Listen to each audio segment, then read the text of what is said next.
Hey, Blackie. What's going on, Doc? Did you give a lecture here or something? Yeah, I just finished.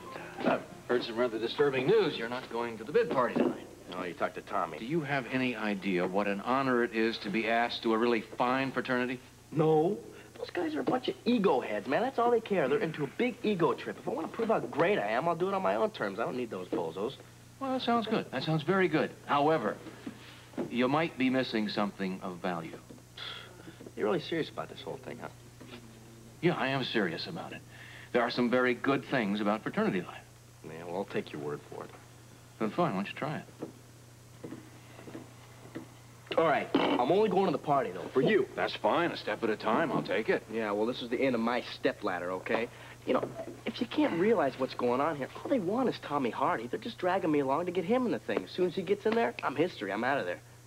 We'll see about that. Okay, if they bid me tonight, I'll buy you a beer. I'll buy you 5 beers. Well, in that case, I'll stay very thirsty. Good.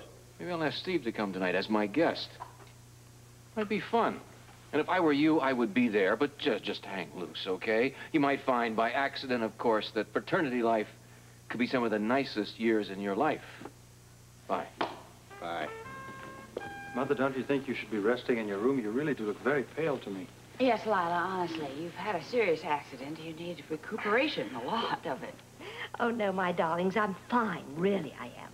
You know, I had the most divine doctor. Very, very handsome. Of course, I've got to wear this horrid neck brace for a little while, but, and I do need some rest. But I wanted to explain to you about Crane Tolliver. You see, he was my first husband. He was your what? Will you please be quiet and let your mother finish? Wait a minute. He was your what? My first husband, dear. We were divorced, and then Crane disappeared. Of course, your father's known about my previous marriage for a long time. In fact, as far as he and I were concerned, it was a dead issue. In fact, I even thought that Crane himself was dead by this time. But it'll be very interesting to hear what Mrs. Baldwin has to tell us about him. Oh, boy, I'll say. Hang on 1 second. What could Susan possibly know about your first husband, about this Crane Tolliver? This is wonderful. This is wonderful. I am now beginning to understand why we were all being called over to our house this evening. Yes, dear, but before we go there, there's some other little matter that I want to discuss with you. Good Lord, now what? Well, I want you all to know exactly why it was that I asked Robert Scorpio to try to find Eric. A.K.A. Jimmy Lee Holt. Look, we all know the players, Monica. We don't need an announcer. Go on, Sorry. Mother, please. Well, as you probably have realized by now, your father and I are not getting any younger. And, well, it's true, dear, we're not. That leaves us, you two are both doctors and both very qualified in your profession and set. Well, that leaves us in the unfortunate position of having no blood relative to carry on with ELQ the time when Edward and I decide that it's time to step down. That will never happen.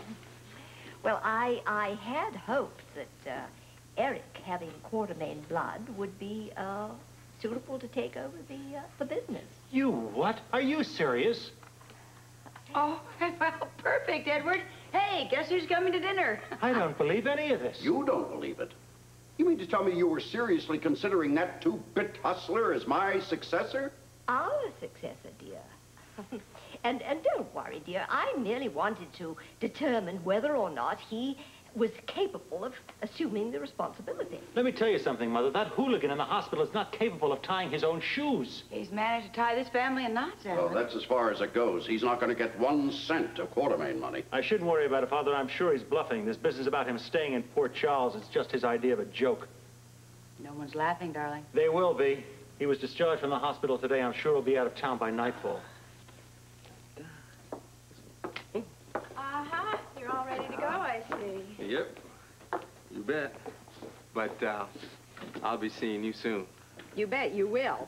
Right here next week, I want to examine you. My pleasure. Well, I guess they fixed my coat. I'll see you later, Red. Hold it, cowboy. Not so fast. You're not going anywhere without a wheelchair. Why? Hospital rules. Well, how long is it going to take? I gotta be at a party. And I thought I was your only romantic interest. Well, so much for hospital romances. You just take it easy. We'll send one around, and I'll see you in a week. You got it. Bye-bye. Bye-bye. Bye-bye. Hey, don't you forget to call my construction office. I should be out of here by next Friday. I'm sure I can fix you up with something. You know, I gotta tell you, I really appreciate that. You know, Problem.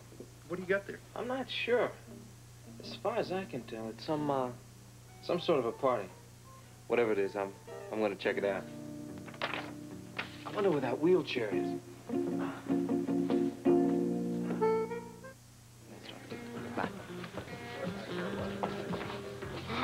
Uh-oh, what's he doing here? We should have bid him. Hi, fellas. Tommy and I certainly appreciate being invited here tonight. I can't tell you how happy I am about it. Me too. Well, glad you could come. Hey, Douglas, who's this? Oh, fine. So what if he's here? Not everybody at the party gets bid. They know that. Yeah, but what's gonna happen when he finds out we don't want him?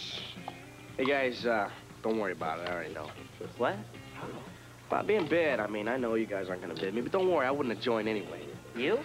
Yeah. Now, can we go home now, please? No. Who asked you? We're not talking about you. Who are you talking about?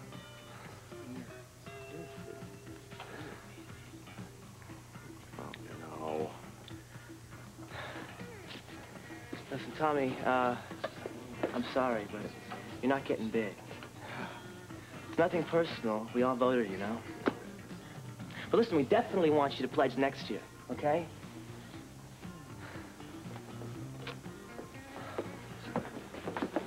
It was nice of you all to come on such short notice. I realize how busy all you Quatermaines are. Please, have a seat.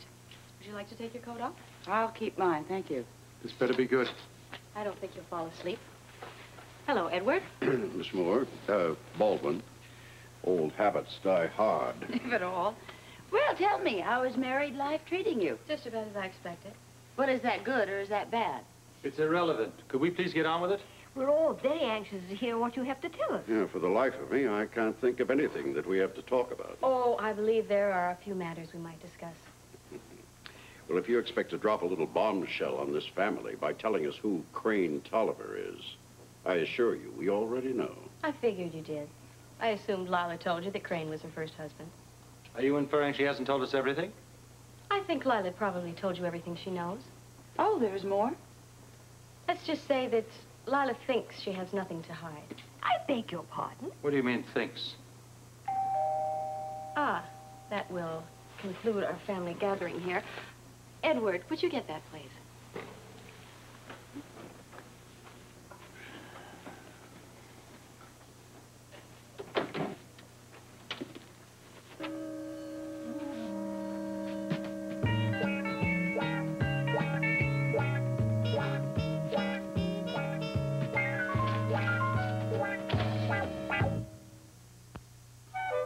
At last, we're all here. I wasn't sure you could make it, Mr. Quatermaine. Jimmy Lee will do for now. I'm Susan Baldwin. Nice to meet you, man. Come on in, have a seat. I believe you know everyone here.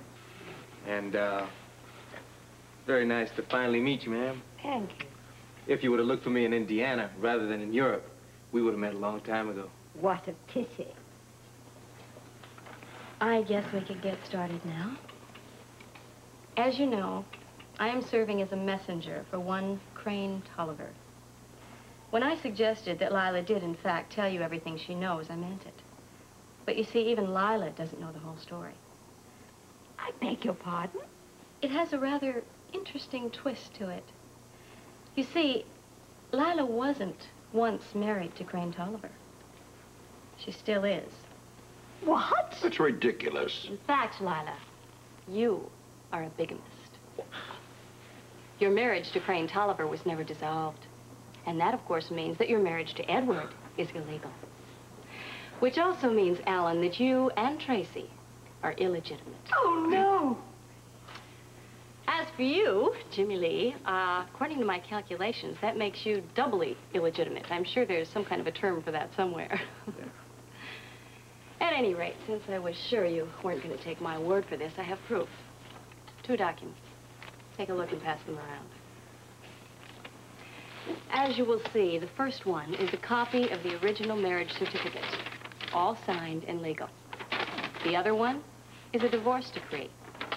This one, however, was never signed by the judge. It's as useless and as illegal as Edward's marriage to Lila. Lord, Lila, it is true. You never were divorced. Oh, I feel faint. Take me out of here. I'm sorry. I tried to break the news as gently as possible. Okay. What do you want?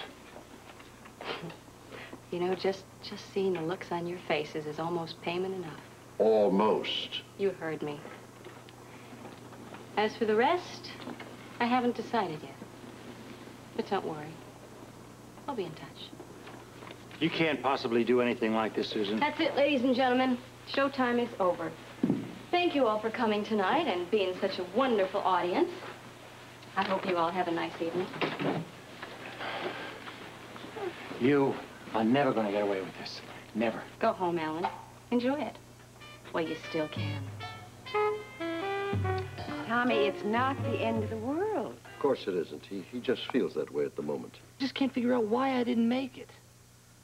Listen, Tommy, it has nothing to do with you. It's those yo-yos at the fraternity. They just didn't realize your qualities. They wanted Blackie. I'll get it. Oh. Well, if it's a bad time, we'll come. No, it's quite all right. Come on in. Well, it's my idea to come by. I just want to tell you, Tommy, that I'm not going to join that fraternity. You don't have to do that for me. I wouldn't have done it anyway. You know, maybe you should pledge with the ODs. Why? Because having a friend in the fraternity may be my only way of getting in next year. Excuse me. I guess it meant a lot to him. I think it means more to you two guys.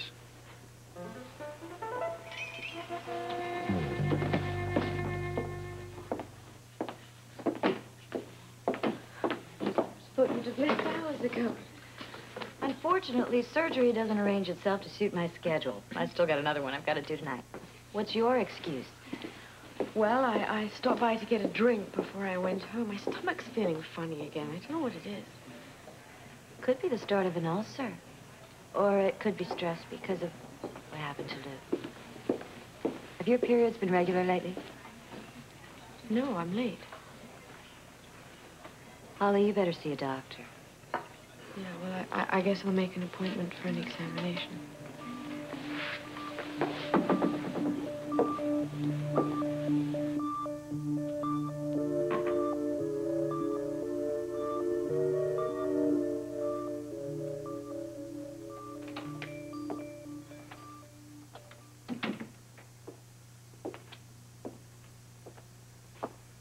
Well, can you remember anything? Any fact at all? Nothing.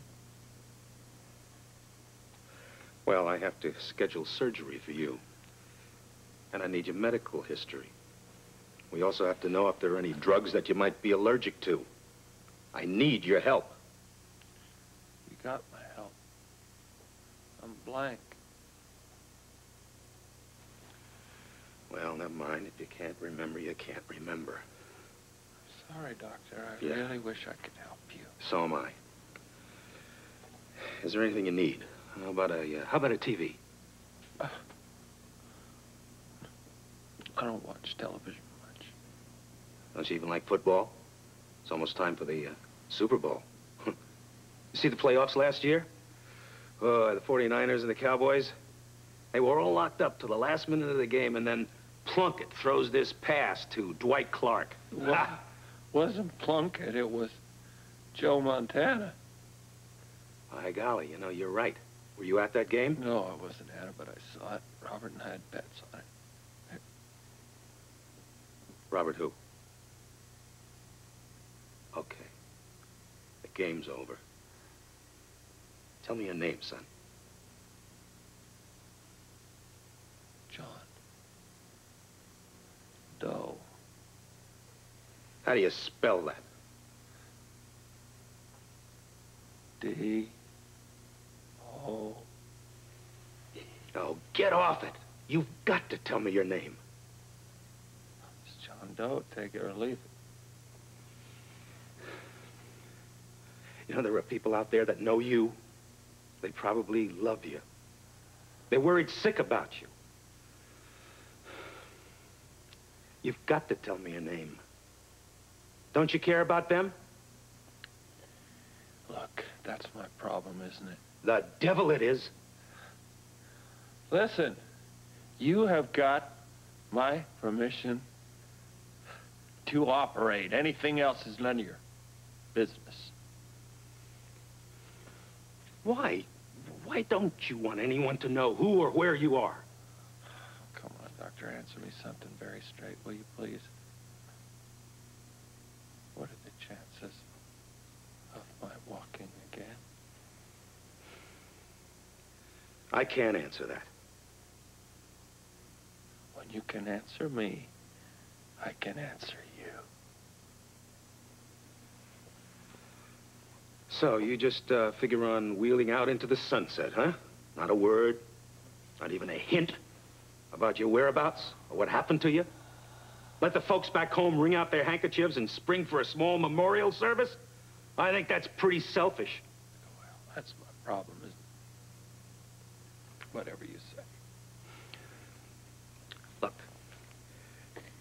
supposing this had happened to one of your family or friends, would you turn your back on them? Hmm? Probably not. Then don't you think you owe it to them to make the decision for themselves? Look, man, what do you think they're going to say, huh? Do you think that they're going to say that I'm a burden? You think they're going to say that I'm a problem? A cripple? You think they're going to say that I complicate their lives and to get the hell away from them, huh? Sure, it depends on the kind of family and friends you have, sure. Well, I got the best. But the point is, it doesn't matter who they are. They'd all feel the same. See, they feel sorry for me. They feel real sorry for me. And because they're such good people, you see, they stick by me. And when they stick by me, then they're going to pity me. And I'm going to hate them because they pity me. Because I am a burden, because I am a problem, because I am crippled. Now get out of here! You are upsetting the patient!